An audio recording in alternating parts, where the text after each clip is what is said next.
Rachel, how do you feel About? almost being 21? Rather have it be a couple hundred than 400. Fine, I guess. Are you going to find a liquor store and drink it? Well, I'm locked in at the Drink price the they liquor gave. store. Talking about I'll be on gallons. contract. So if they let it run down. My Okay. school has a contract, so you Gonna can't take drink 80% alcohol instead even of if you're of 40%. age. Gotcha. So no. I will Well, not be if you drinking. weren't at college. If I wasn't at college, then no, I probably still wouldn't go to a liquor store and buy something to drink. What is the first thing you're going to do when you turn 21? The first thing I'm going to do when I turn 21 is Buy a probably gelato. wake up.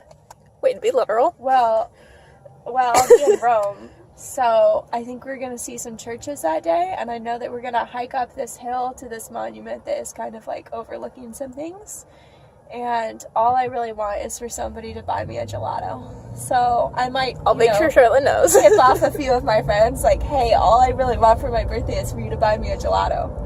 So if you got 5 gelatos from different people, would you be happy? I would eat all of them happily. I don't really. I can go with that. The day. I have an ice cream limit, which is like 1 scoop a day.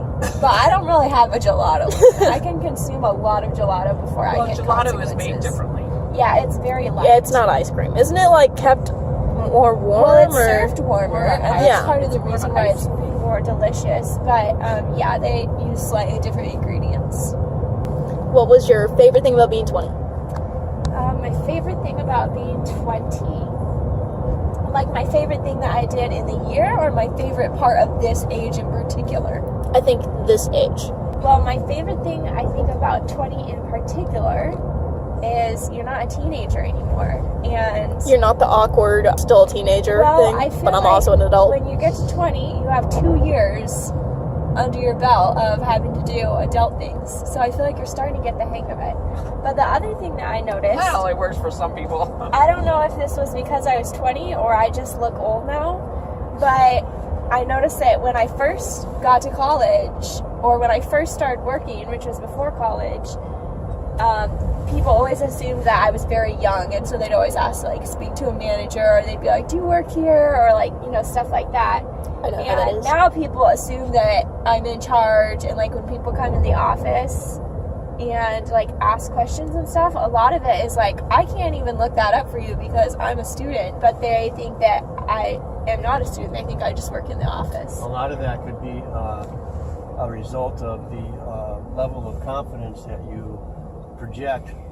So that's another thing too. an aura It's that like you have. knowledge. after you've had a few years of, you know, being in an office or being working, which, you know, now that I'm 20, I have that experience where I can be more confident in my job, or I can be more confident with things that I'm doing or asking for things or whatever. So I guess I would say that it was my favorite part of being 20, Is being more adultish. is being able to have the confidence in things that I'm doing because I have more experience. What are you most looking forward to in your year of 21? School and It's more time to school. start looking forward to Life. graduation. Gelato. Yeah. You know, Friendship. I'm looking forward to Rome. I'm looking forward to, you know, another semester at school. I'm looking forward to my classes. Nerd. As a 21-year-old, almost 21-year-old, what advice would you give to teenagers / 18-year-olds, baby adults? I would say there's going to be a lot of things that you don't know. So just expect to not have it all figured out. And don't be afraid to ask for directions. But at the same time, don't be afraid to wander around on the back roads a little bit and try to find your way, because sometimes you can figure things out on your own, and sometimes you're just getting lost in the city. So I think my best advice would be know when to ask for directions and know when to let yourself wander.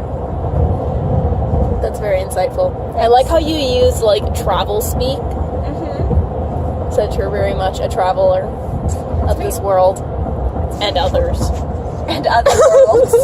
Sometimes I portal into another world.